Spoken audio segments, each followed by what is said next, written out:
गेल्या 2 दिवसांपासून भंडारा जिल्ह्यात अवकाळी परतीच्या पावसाने थैमान घातले आहे। जिल्ह्यातील लाखनी, पालांदूर, लाखांदूर या भागात शेतीचे अतोनात नुकसान झाले आहे।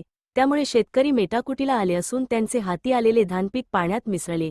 याची नुकसान भरपाई शासनाने त्वरित देण्यात यावी, अशी मागणी परिसरातील शेतकरी करीत आहे। नमस्कार मुख्यमंत्री साहेब, नमस्कार। धान उत्पादक शेतकऱ्यांच्या व्यथा 29 तारखेला आणि 30 तारखेला धो पाणी पडत आहे आणि बघा आमचं धान उत्पादक शेतकऱ्यांचे काय हाल झाले ते। नमस्कार मुख्यमंत्री साहेब, आता तरी लक्ष द्या। 7/12 कोरा करा, हेक्टरी 60,000 रुपये द्या।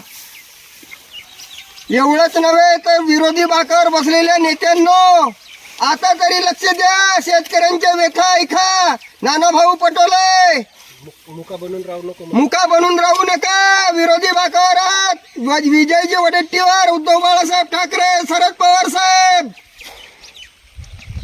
ऐका लक्ष तुमचं आमच्याकडे। सुप्रिया ताई सुळे आणि हो नवनीत राणा, हो राणाताई, पहा व्यथा पहा, उद्धव साहेब व्यथा पहा शेतकऱ्यांच्या। अहो अरबपती तुम्ही मंत्री लाल दिव्याच्या गाडीमध्ये हिंडता, कधी सत्ता यांच्याकडे कधी सत्ता तुमच्याकडे आहे, पण आता व्यथा दिसतात का तुम्हाला? सर्व विरोधी बाकावर बसलेल्या नेत्यांनो आणि सत्तेच्या बाकावर बसलेल्या नेत्यांनो आता पहा धान उत्पादक शेतकऱ्याच्या व्यथा।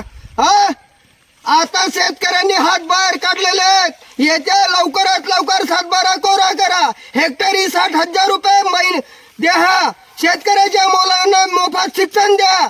प्रत्येकांच्या ज्या व्यवस्था आहेत अन्न वस्त्र निवारा त्या सर्व फ्री करा, नाहीतर तुमच्या घरात दारावर येऊन शेतकरी आता मोर्चा काढणार नाही, तुमच्या घरात दारात घुसून तुमचा कोथळा बाहेर काढल्याशिवाय राहणार नाही। सत्ताधारी बाकावर बसलेल्या नेत्यांनो आणि सत्तेच्या बाकावर बसलेल्या नेत्यांनो, विरोधी बाकावर बसलेल्या नेत्यांनो आता शेतकऱ्याचा अंत पाहू नका। शेतकरी आता तुम्हाला ठोकून काढल्याशिवाय राहणार नाही, कारण लाल दिव्याची गाडी आणि तुम्ही जो एसी मध्ये बसता, ते सोन्याच्या चमच्याने जो अन्न प्राशन करता तो शेतकऱ्याच्या घामानं आलेला आहे। पहा माझ्या शेतकऱ्यांच्या व्यथा, आता तुमच्या घरात दारावर तुळशीपत्र ठेवल्याशिवाय राहणार नाही।